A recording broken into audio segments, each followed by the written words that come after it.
Life is not guaranteed to you. Like, please take care of yourself, because the reality is organizations, these companies will continue to burn you out. And when you are at the point of burnout, you're not going to be a good person. You're not going to be the person that you know and your family loves and all of those things. My unpopular decision is that I broke free from the golden handcuffs. Consider this your permission slip: permission to question the plan, permission to change your mind, permission to choose yourself. This is Unpopular Decisions, where we're talking about what it really takes to rewrite generational expectations and live your truth. I'm your host, Jamila Calhoun. I've shared on the show before that I've taken more than one career break, and you have shared with me that this is something that many of you are considering, but have a lot of questions about. So I wanted to have someone on the show who's taking a career break, but is still in the messy middle of figuring it out. I'm joined by Bie Aweh, a former HR leader at companies like Plaid and DoorDash. She recently stepped away from a multiple six-figure career just after her maternity leave. This is a time when most people would expect her to double down, not walk away. But as the daughter of immigrants, Bee found herself facing questions about stability, identity, and the kind of life she wanted as a mother. In this episode, we talk about what it really takes to plan for a career break and what it means to leave real opportunity on the table in order to create opportunity for yourself. Let's get into it. Thank you so much for being on the pod, B. And y'all, this is possible because of Threads. Don't Thank you, sleep on Threads. Threads, okay? It's really fun. It's like the OG days of Twitter. So B and I connected there, and I'm so thrilled that you could be on the podcast. I'm really excited to be here. So thank you, Threads, for making this possible. Exactly. I guess before we go too deep in, would you mind telling our audience what your unpopular decision is? Yeah. So my unpopular decision is that I broke free from the golden handcuffs. Ooh, okay, okay. Well, first off, some people may not be familiar with this Yes. idea of golden handcuffs. And hopefully the visual tells you a little bit about what this is all about. But why don't you share with the audience what you mean by that? Yeah. So golden handcuffs for me are when you're at a company and they continue to offer you, a really healthy compensation package that is inclusive of your base salary and equity. Generally, when people are using golden handcuffs, it refers to the equity, the RSUs that you get in the company. And that becomes particularly critical for like companies that are either pre-IPO or IPO or already public. That's your opportunity to exercise liquidity. And that can be transformative, right? And so for many years of my career, those golden handcuffs kept me in place. And so I finally was at a critical juncture in my life where I decided that I'm no longer going to make decisions based on money. And that's what we're going to unpack a lot more today. But that's the Oof. basic premise of like golden handcuffs. Yeah, yeah. And I mean there's so many layers to that. I think people also just use it to mean like you get used to certain lifestyle. You get used to nice things, Yes, and you can almost feel trapped in a really 100%. nice life, but maybe that makes you feel like you don't have as many options. So there's like the literal version of golden handcuffs, which is all that equity that they vest over time and that makes you stay at the company. And we talked about this, y'all, on our episode with Megumi a few weeks ago of her quitting startup life and corporate life herself. So check out that episode too if you also want to hear another story about that equity dream that they go out and sell to everyone. It was definitely sold to me. Many people can relate to that story. But I guess before this moment where you're now changing the way that you're seeing things, you're changing the way that your relationship to money, Yeah. before that, what did your career mean to you? My career meant everything to me. And I think the interesting part of being in this season in my life is that I'm now having to cultivate my identity agnostic of a career. Because when I met people in the street and when I lived in the Bay Area, when I lived in New York, the number one thing people led with is like, what do you do? And I felt a lot of like pride in saying like, I work for this company and I'm this and I'm that, because there was like a social capital behind that. But like going back to the genesis, like for me, I think it's really important to just name that I'm first generation American. My mom immigrated here over 37 years ago from Haiti, my dad from Cameroon. They met in Haiti, Boston. yes. Yes, Haiti. They people were like, "How your parents meet?" I'm like, "I don't know, somewhere in Boston." But anyways, these two. They came to the U.S. They were very much like not even we talk about white collar, blue collar. They didn't have a collar. They were CNAs, right? And like I think there's a little bit more humanity and grace given to CNAs today, but back in the day, it's not something you said out loud. I would have never said it out loud, but nonetheless, Hmm. both of my parents were CNAs, and we didn't I'm have sorry, what's the CNA? sorry, CNA is a certified nurse assistant. And so these are the folks who are like on cleanup duty, the less glamorous work of like what it looks like to be in the hospital. And granted, no work is really glamorous, but these are the folks who clean up after patients. These are the folks who work in Right. nursing homes who are helping our elderly folk. Very not glamorous kind of work, but this is the work they did for nearly 25 and 30 years. Luckily, both were able to retire. Yeah, I mean, I think the way that we grow up has such a huge role to play in what we believe about work, what we believe about success. And so it's incredible that you've been able to build the career that you did coming from the background and beginnings that you had. I guess to that end, I also have a Haitian mother. Education is king in our household. I guess when you think about the specific lessons that you were taught about success or about how to move through the world and what you eventually did in corporate America, what were Yeah. some of those kind of key lessons that you saw from watching your parents or hearing their wisdom? Yeah, I remember. So I have an identical twin sister. So I remember us getting ready for school every day, and my mom would zip our coats up because we lived in Boston, right? So it's cold. Zip our coats up and remind us every day that because we are Black girls, we have to work 10 times as hard. Mm, And so many, Black girls or Black folks around the world get that reminder, but like my mother articulated to us very clearly every day, right? And so like that was like the key thing that I carried with myself into the professional space around what it looks like to work really darn hard, to be relentless in my pursuit, to show up with excellence because I knew that I wasn't going to be given the same level of grace. So like for better or for worse, that message has stuck with me. And I think some of that message kept me in professional situations that I needed to exit from, but I felt the need that I needed to persevere. The other piece of that is just like resiliency. And again, resiliency is like a gift, but also can be a curse. I think, again, navigating environments where you're the only one, you name it, I have gone through it. Being the only Black woman for many years and advocating for like being in organizations and advocating that, we need to think about how we diversify not only our workforce, but like how do we increase representation of our workforce in leadership roles, doing a lot of that advocacy work. And so like that resiliency was there. And that's a byproduct of my parents. My parents came to this country and till this day, they have thick ass accents, right? And so there's like a level of, disrespect that they had to endure just mm. by virtue of having like the very thick accents, right? My dad also being incredibly dark skinned, like being a dark skinned Black man with an accent, like he had a very particular experience. But like through all of those, hurdles, they still persevered. They were relentless in their pursuit. And like these are the things that I carry with me. Wow. Well, definitely there's so many things that we get from our parents, and it sounds like those values have been incredibly valuable to your journey.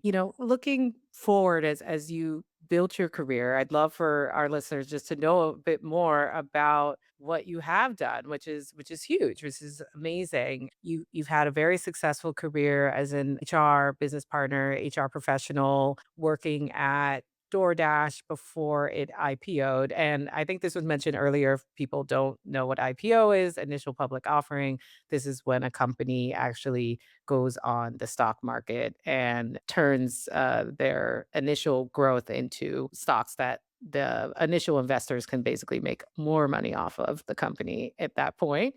So it can lead to really material financial outcomes. Again, we talked about equity earlier. Sometimes they're selling dreams, but there are these moments where you can get really, really lucky and have a big outcome. Talk to us about like what do you credit for helping you succeed in your career, up to now? Like and what were some of those key moments for you? Yeah, for me, The biggest contributor to my success has been relationships and community. I didn't go to like a sexy brand name school for undergrad, for my master's, for anything. And I remember when I finished my master's in education, I was focused on adult education. Again, this message from my mom, you have to work 10 times as hard because you're a Black woman. Because I didn't go to a sexy school, I was committed to like working at a really elite institution. That's what brought me to UC Berkeley. The hustle and the struggle was real. But that said, in the Bay Area, I got the opportunity to just go to different tech events. And so I would have my 9 to 5, and then from 6 to 9 or 6 to 10, I would go take the train into San Francisco and just go to different events.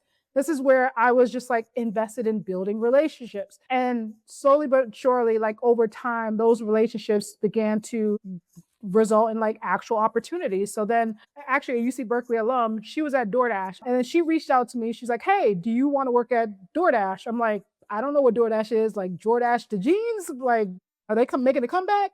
I'm like, "Well, word, that's what's up." And for me, she could have said DoorDash and I would have still said yes because I was just like that much of a fan of her work. She put me in the interview loop and something really profound happened.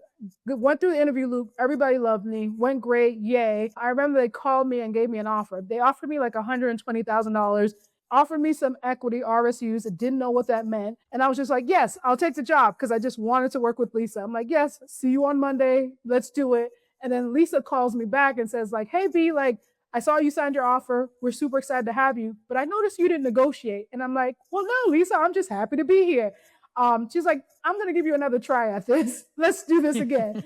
B, what's your salary expectation?" And I like that's such a it was such an impactful moment. And like little did I know that she was setting me up for success to like transform my financial life. So, anyways, we negotiated on something more meaningful, something like 145, and she upped the equity. Homegirl really took care of me. God bless Lisa. Lisa is the reason why I am Mhm. where I am today. Then fast forward, was at DoorDash for like 5 years. But the reason why I was so successful at DoorDash is because of Lisa. Lisa put me in rooms that I didn't need to be in. Lisa brought me to Director Plus meetings. I wasn't a director, I was a program manager. I didn't need to be in those rooms, but she made sure to put me in those rooms. And through that, I was able to gather the attention of our CTO, Ryan Sokol. He took me under his wing. He became my executive sponsor. He took care of me in every and any way. Like random hands, he would just shout me out. I didn't do nothing, but he would shout me out. But like that gave me the capital. So I started to move differently at DoorDash. Like I was Wow. that girl at DoorDash, transformed my financial life, all because again, that conversation that I had with Lisa, she set me up. She was like, "RSUs." I'm like, "Great. Don't know what that is, but I'll take them." Mhm. And it materialized in 2020 or 2021, whenever we went public. I It was just like the best moment of my life. And like you certainly there were taxes and battling the battle with the IRS, but beyond that, it just truly, truly set me up for success from a confidence perspective, but also monetarily, financially. Like, man, I can't even put into words what that experience meant. Yeah. There's so many elements of that, of what you just shared, though, that's so important to touch on. Very quickly, for those who are listening and don't know what RSUs are, restricted stock units. Again, this is after they go public, you have the stocks now on the stock exchange. Before they go public, they'll give you either options to buy stock so that when it is public, you basically have a cheaper way to get access to that capital. And so again, if that stock becomes like Apple and it's like worth $1,000 per stock unit, Yes. it can really change the game for people. I love the finance class that we're having. So like Well, perfect because breakdown. you just said like you didn't know what it was. And so Absolutely. as much as like I want to, get to the juiciness of the story, I also want to make sure we're taking opportunity to educate people who don't Absolutely. have a Lisa in their life. We're gonna be the Lisa for Yes. the people listening. I love that. Let's be the Lisas for everyone. Yes, exactly, exactly. Well, you did eventually decide to after building a successful career, you did decide to take a career break. So that's kind of really what it meant to you when you said you got rid of the golden handcuffs. Now, I believe it's 60% of professionals, some LinkedIn study, say that they've taken a break at some time. For 38% of the women in that study, it's actually usually for childcare. So that's like a major, major reason. But I guess for you, when you were first considering what was next, was a career break something that you had ever considered as an option for you? When did that become more, like, present in your mind? It's a beautiful question because it never felt like something I could do. Like I Mm, like live on LinkedIn. I'm in community with awesome people who have done it, but like it didn't feel like something I could do. It just felt incredibly too high risk. Again, when you think about my background growing up to just like really hardworking individuals that hard work didn't necessarily materialize itself into any form of wealth. We grew up in the project. So like through so it's not enough to just like grow up poor. You're also then socialized as poor. And then that shows up in the scarcity mindset.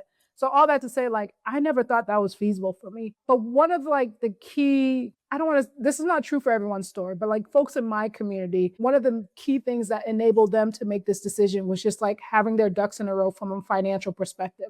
And I didn't necessarily grow up with like financial literacy. I just learned it all along the way and just like being in close proximity to folks who had it, right? And so that some of that trickled down on me. And so it just became really important to like once I had my baby 7 months ago. He'll be 8 months next week. Keeps me up at night, but he is the joy of my life. And he gave me permission to walk away from it. And so, like, yes, childcare was a part of it, but it was more so around my mental health. I remember having a conversation with my manager, and it just finally clicked for me. I'm like, I don't have to do this anymore. Like, mm, and I share this to say, like, I'm not above criticism. I'm not above feedback. I think feedback is a gift.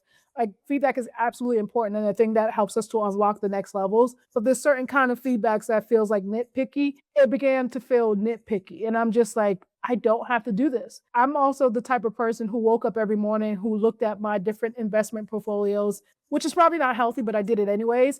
And it was like, it was me being intentional about like gathering my FU money.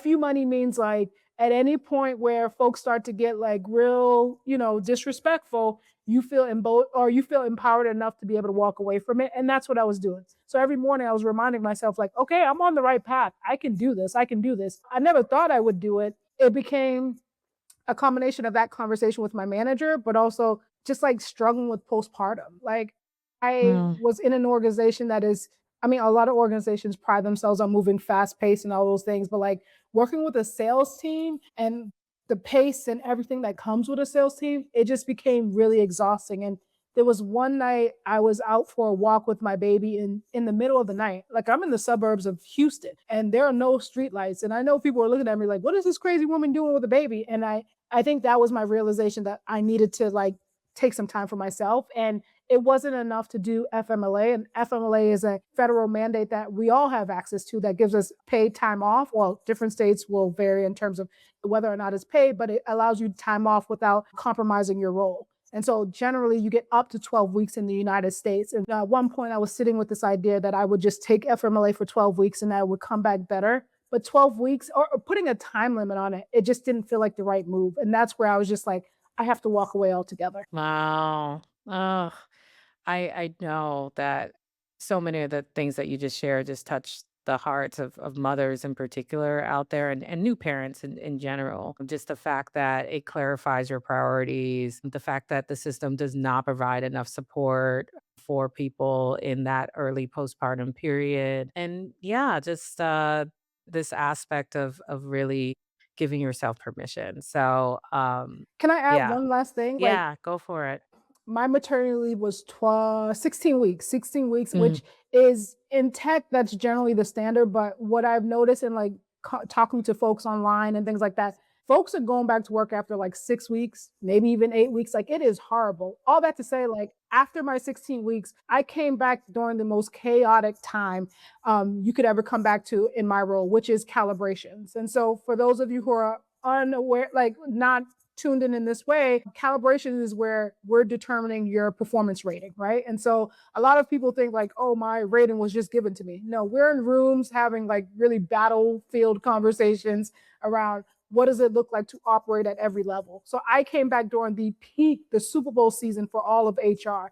And that was another deciding factor. I was worn out. We were working 12-hour days. I just got back from having a baby and I knew this wasn't sustainable. But the reality is like it doesn't slow down after that. And that's where I was just like, all right, It's time to go. My goodness, that's so intense. This may be a good time for us to play our little game because I there are many things that I'm parking lot at. We're gonna come back to all of it, y'all. Let's come Don't back. it's locked in. But it did make me think about just like the stakes of the decision that you were making and those moments where you're like, should I do, is this the right path for me? So I figured maybe we'll get you some of your takes on workplace culture Let's in do it. particular. I'm like, how did she's y'all heard she's been in HR, she's been in DEI, she knows the T. So I figured this would be a really fun would you rather. Starting with the things that you just mentioned, the fact that there just really was not enough support for childcare.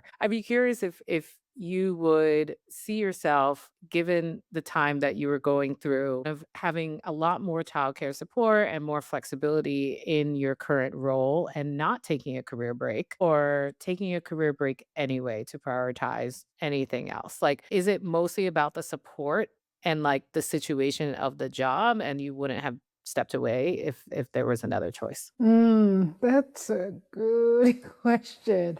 I think I would have still Just taken a career break. if you had the same job but you were in Sweden with all the benefits. Okay, because I one of my client groups was in the Netherlands. I'm like, damn, I got to get to the Netherlands because they live in large, like a year. Like Right.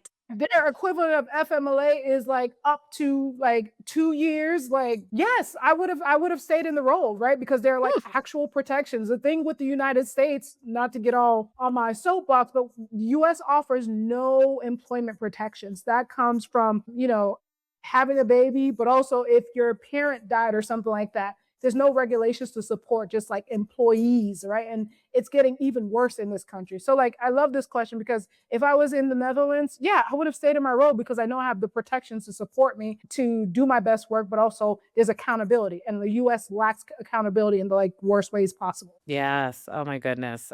You guys will definitely hear a lot more about that theme and just the challenges of working in the US on many, many episodes this season. Okay. So, again, talk about workplace culture. So, would you rather be in office for a pre IPO company that upside is coming, big, potentially a big financial outcome, or work from home for a large company with no upside? Like there's no equity, just, steady, not too difficult job. Yeah, but and working Okay, from home. match. Okay, match. Okay, Matt. Yep, Okay. standard solid Yep. benefits. Solid Okay. benefits. Give me the solid benefits. I like B of yesteryears would have been like pre-IPO girl, like no hesitation, don't even think twice. There is some wear and tear that is inevitable through that experience, and I am fortunate enough to have done it. And so, give me the solid benefits. Let me work from home. I don't want to say coast because I would never coast. I pride myself on doing great work all the time, but let me just like be one of like 30,000 in an organization. I'm okay with that in this phase of Right. life. I hear you. Look, as you get older, being a cog in the wheel sounds fantastic. A dream come true. Like, That's please sign me wonderful. up. I don't want to be the DRI for everything. Please release me. Right, right. But Gen Z, like, if y'all are young out there, just think about the decision. Because, like, again, when we were younger, we probably would have made it a different choice when we had more energy or something like that. And it can really materially change your financial life. Not to get superstitious, but I was reading or listening to a podcast, another podcast, and they're mentioning like this new incoming Fed chair. He has a background as like a investor, right? Which Mm-hmm. means he will skew more towards. I think there's going to be a correlation between IPO upticks and this new person. I'll just Hmm. leave it there. Okay. So Okay. We're getting that. I for told the you she had youngins, the real information. So awesome. Okay. And of course, there's been a lot of discussion recently online about hustle culture, about what it means to be visible. I guess one more would you rather. So, would you rather hustle to make your own entrepreneurial venture grow and succeed, but it's a lot of work? Or again, have that really chill, solid benefits, work from home, chill corporate job? Yeah, I'm gonna pick the entrepreneurial endeavor and like grow or figure out how to grow. And that's the journey I'm on now. Like I actually don't know what I'm doing next, right? So part of me, I've been like trying to challenge myself to wake up every day, even though I'm not waking up to open my computer, go to work. I'm waking up my computer to figure out what problem am I really passionate about solving. And so that's the journey I'm on today. That can change next week because that's just the kind of girl I am. But at least for now, I'm on that entrepreneurial journey for sure. Well, of course, we should say this is a very fresh decision. I think a lot of folks on the show, we're talking about decisions that they may have made, much earlier in their life and they've seen how everything play out. But I think it is important to kind of showcase someone who is in the middle, in the messy middle of figuring it out. And when exactly did your career break start? It started 3 weeks ago. So, like, yes, it's absolutely fresh, and to your point, like, I am unpacking my messy middle in a very public way, but it's actually kinda therapeutic, and I just hope that listeners, can connect to this story because sometimes we show up and present really buttoned up, and that's never been my MO. So like, what does it look like to operate where you don't have all the answers or things are not wrapped up in a fancy bow? That's the journey that I'm on, and it's actually quite empowering. Like, if you're a Type A person, I can understand how that like will freak you out. Luckily for me, I'm like the complete opposite of that. So yeah, I'm just like figuring it out in real time as we go. But like being in community with just like awesome people like yourself, it just helps me to ideate on what the realm of possibilities are, and that really feels limitless at this point. Yeah, I hope that is energizing and inspiring for everybody hearing that. I think one of the elements as we kind of jump back into your story and everything that you were considering that you touched on earlier was this idea of having your financial kind of situation in order. What did preparation for taking this path look like? Because I think, of course, there's the romanticized version of you come in one day, someone says something that gets on your nerves, and you just close that laptop and just never return. Which I have actually seen those stories happen at work before. But oftentimes when you are taking an intentional career break, people don't see the planning and preparation that goes into it that ultimately helps it to be a healthy choice and not just impulsive. So yeah, what did that part of your journey look like? Yeah, I'm courageous, but not that courageous. There was a lot of back and forth conversations and consulting, like just really critical folks in my village. The first person is my husband. I'm partnered with an incredible person. I share this with a great level of like humility. Like I'm the breadwinner for our family. So like there are a lot of considerations. I also have a 7-month-old baby. I felt very irresponsible. I'm like, am I ruining this kid just got here and I'm already blowing up his world, right? Like how terrible of a parent I am. But the counter narrative to that was like, he needs me to show up as my best self. And this is not allowing me to show up as my best self. I consulted with my husband because financially, like this would have very profound impact on the family. What I love the most about him is that he said, do what you have to do, take care of yourself. Like, I want you to be healthy. And he was like, we will figure everything else out. And that really helped me to make this decision. The other person I consulted with, my personal advisor, who happens to be my twin sister, I called her. I went back and forth. She's like, girl, just quit. Like, just quit. Like, these people are playing with you. Just quit. She's like, you will find another job. Like, it doesn't require that much. You have done enough of the legwork. People will come find you. I still haven't told my mom because, again, Haitian mothers, they have trained us up to endure like the worst of circumstances, which again, at some point of our life that becomes important. But like today, the navigating postpartum, like that wasn't the healthy decision. So, hey, mom, if you're listening, I quit my job. Surprise. But yeah, I consulted with those folks, haven't told my mom or dad because they would have a heart attack. Um, Ooh. Eventually they'll come around and support me, but like that's part of like the struggle of being a first generation American is like all they know is to put their heads down and just like persevere. And like I wasn't in a place where I wanted to persevere anymore. Oh my goodness. Well, I everyone needs that one person in their life that's going to be like, "Girl, just go. Like do it, do it, do it." I always say I am people's enabler in the positive way. Like I'm like, Yes, "Oh, yeah, just, you'll be fine." Like we'll figure it out. Yeah. not in a bad way. We're, And keep like, it look, together.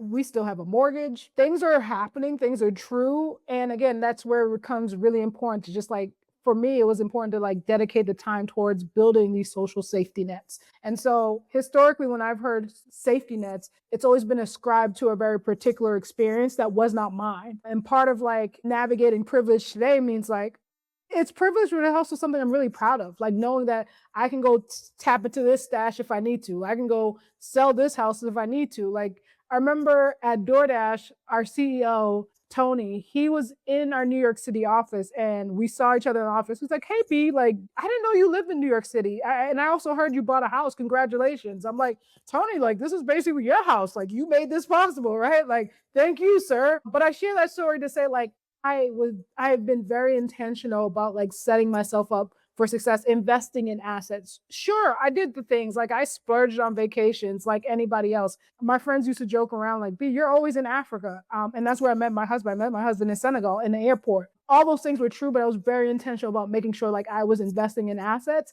not because I knew I wanted to break away, but because that was like the American dream of like how you build and acquire wealth.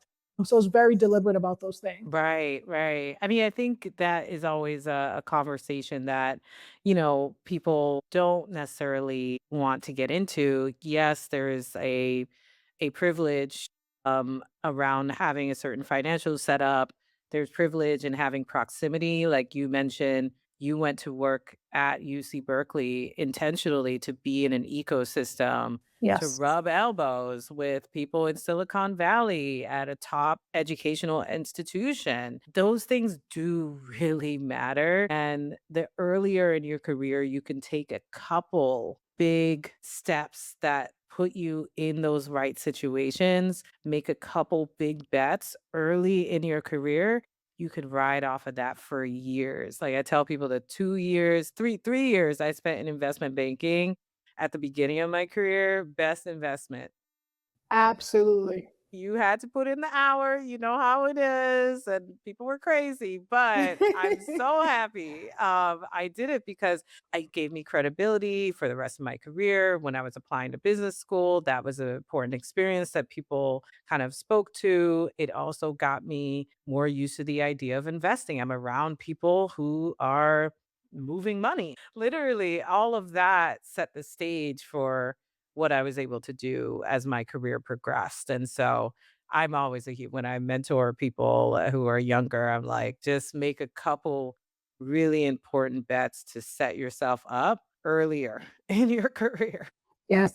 Yeah. Again, like I had the language of like social capital. I remember in grad school, we talked a lot about social capital, and it was just like a very real reminder that I didn't have any of those things. Like I was in my cohort at the time. "Oh, my parents did this and my parents did that. My parents published." I didn't have any of those stories. So like it just made me want to work really, really hard so that that was no longer my story. And so I'm like, I'm going to do it and I'm going to do it big. And like, even in talking to you now, I'm just like reflecting on the journey. It's been hard, but like today I get to sit with like ease and I just like, wow, I did the damn thing. Like I wasn't supposed to be in any of those rooms. I didn't just like, survive. I thrive in those spaces. Yeah. Yeah. Um, I could also imagine, though, there is this narrative about, women taking a step back from their career after Yeah. having children and that being seen as give it up on your ambition. Right. And, just how it sometimes gets talked about in society of, opting out or things like that. We talked about how your identity as, daughter of immigrants played into this decision. How did motherhood or the identity of motherhood play into this decision for you? That's the thing that gave me the power to feel like I can walk away. Like I look at him and like I see that anything is possible. Like the world is yours, right? And he reminds me of that. Taking this break, I don't feel like I'm giving up on myself. I feel like I'm coming back even better. Mm, So like I know that is like the conventional understanding, but like I don't know. He and to be clear, he does not talk. He's 7 months, but like there's something about our interact when I look at his eyes, he just and I'm trying not to get emotional, but like he reminds me that it's not over, girl. Like you have only scratched the surface. And maybe it's like the ancestors talking to him or talking to me through him or something like that. But like I don't see it at all as like, giving up or anything like that. I see myself coming back 10 times better. yeah. Yeah. It's so It is a powerful and spiritual emotional. experience. Like Yeah. exactly. There's so many aspects of what you're sharing, but I love this idea of, the pause to come back even better. That this is not even a pause. Like you just said that you're waking up every morning thinking about what's next and staying this is making you more energized for your Yeah. future, which is beautiful to hear. Other context though, there's so much optimism that you're sharing. Again, raised like I was by a Haitian mom. My mom taught me to always think about the worst case scenario, like, Yeah. Yeah. and be prepared for it. It was like part of being safe, part of kind of making sure that you would find a way if things didn't pan out. I guess you did mention that you haven't told your parents. 37 years old, afraid to talk to my parents. Yeah, that's me. I love we get it, we get it. I guess as you think about, your relationships with your parents and the generational expectations, what did you kind of think about as far as how you might eventually want to have that conversation with them? Yeah. I almost think like I need to have like a MVP that helps to like ease the landing. Like, look, I'm working on this business and you don't have to Mm, worry, right? Like I'm literally in my head trying to figure out how that is the right way to communicate this change to my parents. And I'm almost at the place where I'm just gonna be like honest, right? Not that I wasn't gonna be honest, but like just be clear, like, hey, like I needed time away. Like we have a contingency plan. Don't worry. We have savings. We have it, figure it out. But like being prepared for the worst is real. And like one of the things I do want to name, like I'm still actively interviewing. One of the reasons is because I think it's important to just like stay fresh, stay relevant, and keep that skill set evolving because always they be interviewing. That's what one of always my mentors said back in stay the day. ready so you don't got to get ready, right? So like Exactly. I'm doing that. And you can argue that it's in a place to just like have a contingency plan if this doesn't work 6 months out. But I'm staying intentional in that way, and I'm having coffee conversations with folks, right? So like I'm not. It's not all like sitting on the couch or like going to the gym. Like I'm intentional about using my time throughout the day to reconnect with old colleagues, see what they're working on, those type of things. So like I have it figured out for like the next 6 to 8 months. And then beyond that, if things don't work out, then yeah, I need to go turn it into overdrive and start like knocking on doors and seeing where the opportunities exist. But like, yeah, backup plans are important. I would like to think I have a solid backup plan, but like with this, the stakes of the economy today, like it's probably the worst time to make this decision. And I still made it. And I still feel strong conviction in that. So we'll see how long that conviction lasts. Wow. No, well, that's what makes it even more powerful. And we've seen this. Black women are being disproportionately pushed out right now and impacted by layoffs. I think it's 300,000 who were laid off in the beginning of 2025. And in particular, those roles and investments around diversity and inclusion have been severely cut back. But I think in these moments, this is also the time when we see Black women entrepreneurship growing incredibly, people taking bets on themselves. So I really applaud you for taking that leap at this time for Thank you. sure. Having a clear perspective of the reality, but also knowing who you are, what you bring to the table, that, the universe has figured things out Yeah, before. It'll always. figure it out this time. Always. And like, that's something that I sit with. I grapple with all the time. Like there are folks involuntarily losing their source of Mhm. income. And so who do I think I am showing up in this conversation about like voluntarily making decision and like all the rainbows, butterflies, lollipops associated with my decision. So I try to be intentional about how I show up when I share my story, but I do think it's important to share this narrative because I know I'm not the only one sitting with this. There are a lot of like high earning Black women who are sitting with like wanting to make a critical decision. And I hope that, through listening to this, you are feeling empowered and just like validated in your experience. And so I think there's room for everyone, regardless of where you sit on this spectrum, to like take some nuggets from this conversation. Yeah, for sure. I mean, I think as listeners hopefully know at this point, I just ended a career break Yes. that I intentionally did and was off for 16 months. Having more examples of people who have done it was a part of giving me the courage to do it. I love being transparent about it, and I love that you are doing that too. As you mentioned though, or alluded to, there are some people who say this is a selfish choice, or like in this how could you do this? Have there been any reactions that surprised you, or situations in your social network and community that kind of made you feel like you were doing something that was really unexpected? Yeah.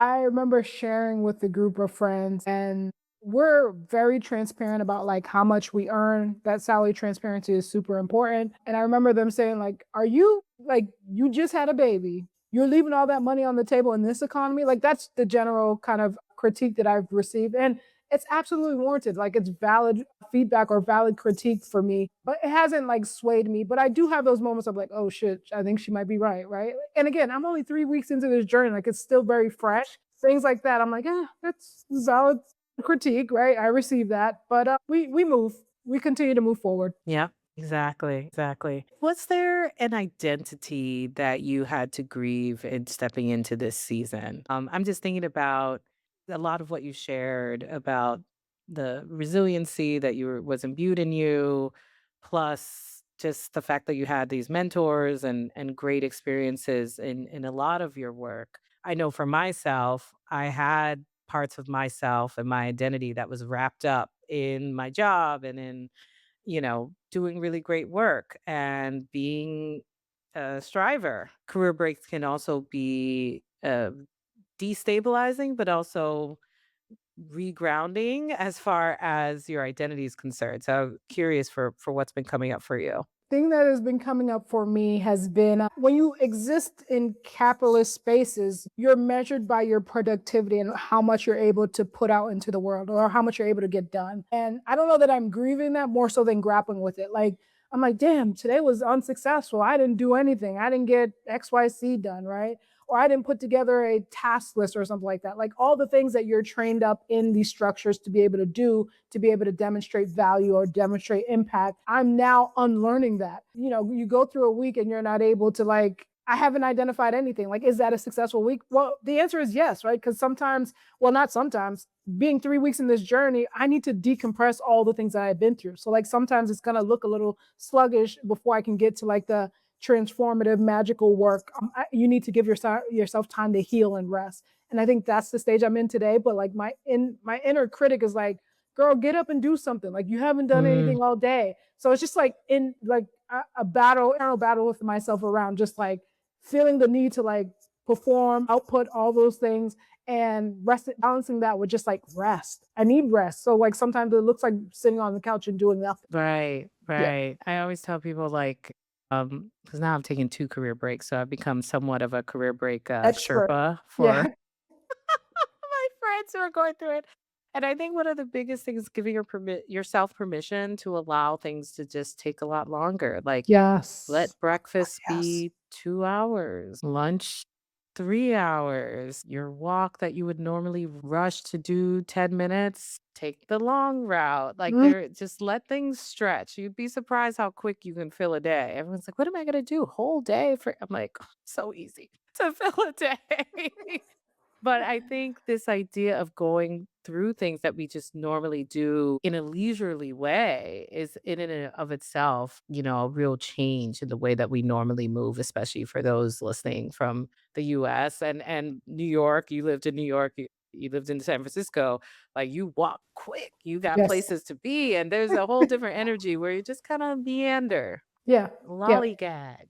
I talked about this earlier, like at its purest form, like you go to a happy hour or something like that. Cause I should also name that like I'm really incredibly privileged to have like my mom and my stepdad who help us with the baby. So that means I get time to just like focus on myself. And so I'll oftentimes go to like local happy hours in Houston and always, what do you do? Where do you work?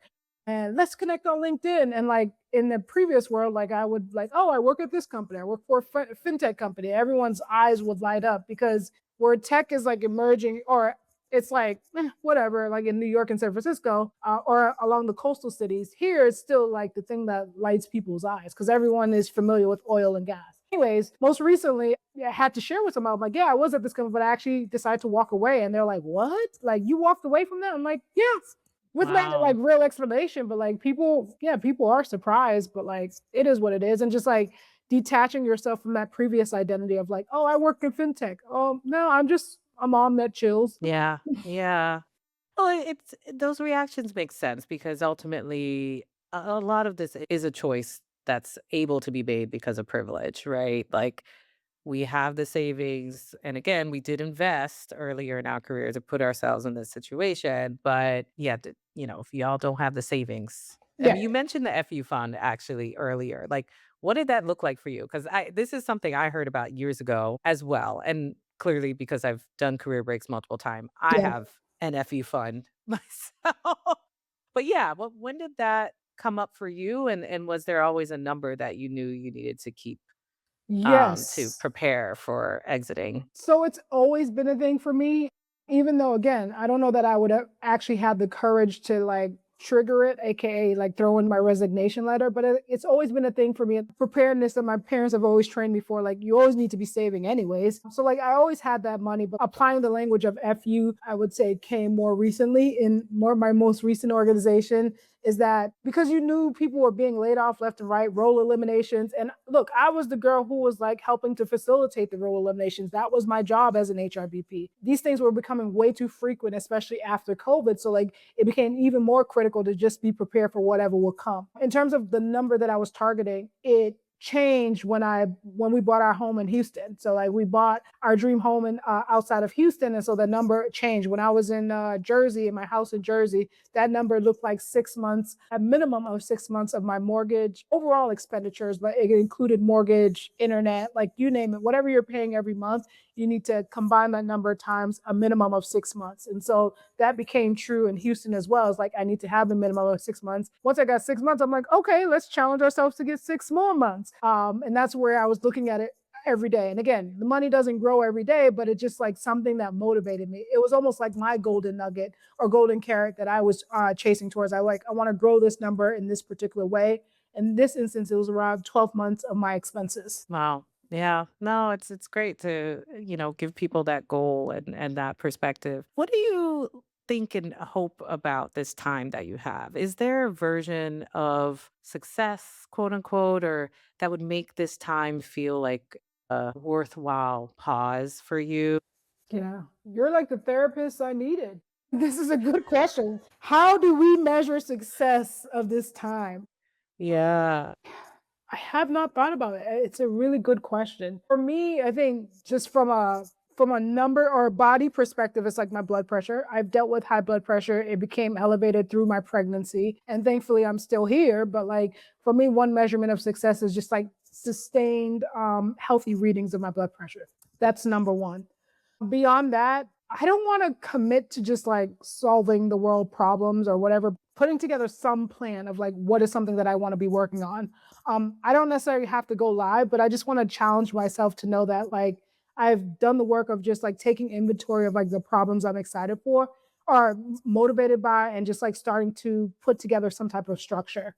And then the other Hmm. piece of this is I don't know, babies. I don't want to attribute to baby milestones because like every baby has their own journey, but like seeing baby through his own kind of milestones. One of the things that I was super excited about this time off is just like being able to go to story time with baby at the library. I couldn't do that when I was working my traditional job is because the library hours are what from 9 to 5 or something like that. You're locked into your computer from 9 to 6, so it wasn't possible. So like I think the other element of like success is just like supporting my baby through his like really meaningful milestones and just being there for him and not like being absent from it because I'm stuck behind a computer. All of those are so wonderfully stated and an incredible investment in yourself. So I love that.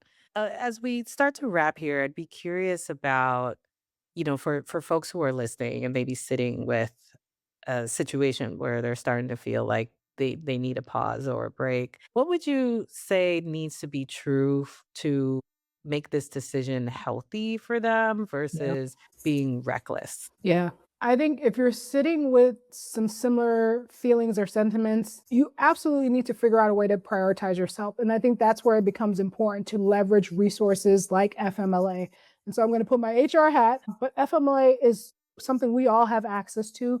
And if you're at the company for a minimum of the year, particularly in tech companies, your FMLA will be paid regardless of what state you live in. So one thing that is true, and I can't speak for all industries, but I can speak for many tech companies, what I have seen, because we share and exchange a lot of our best practices. When your company is HQ'd in California, that standard will carry over to all employees regardless of where you sit. So because I live in Texas, which is not necessarily employee friendly, my company's HQ and our practices and policies were aligned to California. That standard practice carried over to us. And so what I would say for anyone who is just like feeling the feels, you have to honor yourself and your body. And so take the time off via FMLA. Traditionally, you take the 12 consecutive weeks. There's actually ways that you can play around or gamify FMLA, which means you could use FMLA to like create a shorter work week, right? So rather than working the traditional 5 days a week, you can use FMLA to like offset and make sure that you work 4 days a week for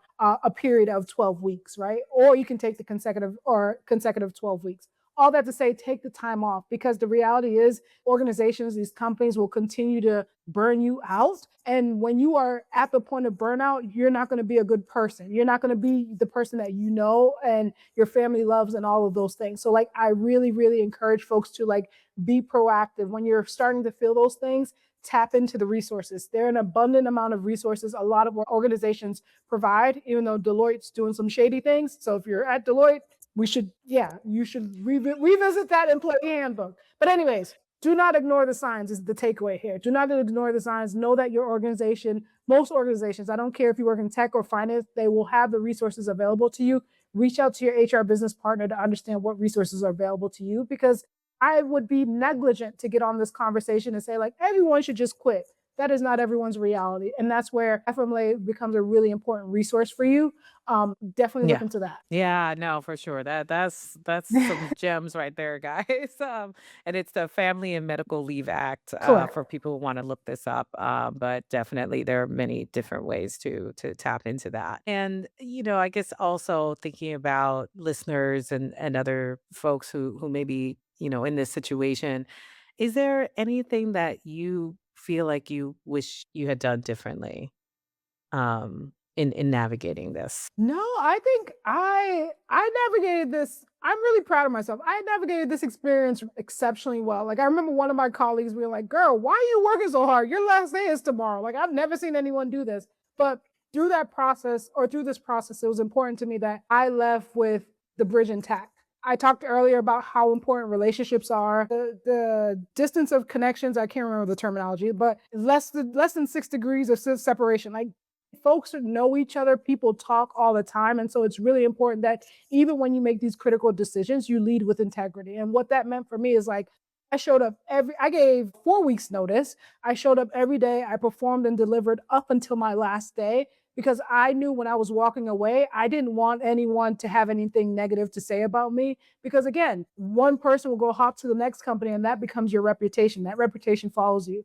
And I remember my teammates had a surprise party for me. They put together backgrounds and everything like, "B, we love you and miss you." And I'm like, I wasn't expecting this. I was just like, I was maybe a Slack message or two, but I share that example to say like it was a reminder of like the impact that I had at that organization. So I would encourage you all, be mindful, lead with integrity, even when making these critical decisions. You can still bet on yourself and still show up in a productive way that will set you up for success if you decide to re-enter the workforce. Relationships are really powerful, so just making sure you're not burning those bridges. Yeah. Oh, so many great wisdom and tips for people. We went into the finance 101 and now, definitely just thinking about how to navigate your corporate career or long-term career with that long term in view. Like this is a long game, and I think that's really important for everyone to remember. So our final question of the show, since we're all about building the courage to live your truth, what would you like to say to the haters, the people who say you're being selfish and that this is the wrong choice to make? The decision has been made. It's said and done. Jokes on you. Jokes on you. Decisions been made. We are. What do I say to the naysayers? Because generally, I wouldn't say anything. I'm like, "Yep, cool. That's a great perspective." And walk away. But what do I have to say to the naysayers? I don't know. I think there's room for multiple things to be true. Like you can still take the time to take care of yourself and do it thoughtfully. Like I said, I showed up every day. Like if you go talk to any of my colleagues, they will still have nothing but really remarkable things to say about me because I was intentional about how I closed out that experience. And so you can do the two things. You can do the scary thing and bet on yourself and making sure that you're strategic along the way. And the second piece is like you owe it to yourself to take care of yourself. If nothing about this last, what, 6 months or year, or however long this person has been in office has taught you anything, like shit's not guaranteed to you. Life is not guaranteed to you. Like, please take care of yourself. These corporations, as much as as an HRBP, like, yeah, you are another number. So, like, it's really important that I prioritize myself because you know who needs me? That little one needs me, right? And so, like, I get to show up as like the better parent today because of this decision. Amazing. Well, you put them in their place. Yes. Okay. I try. Yeah, yeah. Well, thank you so much again, B, for being on Unpopular Decisions, sharing your incredible story with us. We're wishing you all the luck on your journey right now. And I know everything's going to work out beautifully. Yeah. Yeah, thank you for having me. And thank you for sharing your story. Like I've been listening to the podcast and just like hearing your bravery, like again, it gave me invitation to like make a bet on myself. So I thank you for having me on the show. Amazing, absolutely. And everyone go and follow B. She's All Hail Queen Bie, on Instagram.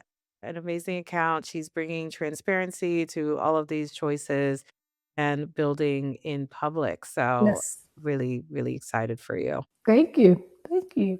If something in this episode stays with you, that's not an accident. It means you're rewriting the script of what you were taught to want. Make sure to subscribe to Unpopular Decisions wherever you get your podcasts. And if you are enjoying our conversations, leave us a review. We're on a mission to spark 1 million brave life choices. So if this episode resonated, share it with a friend who might need a little bit of encouragement right now. Thanks for listening, and I'm glad you're here.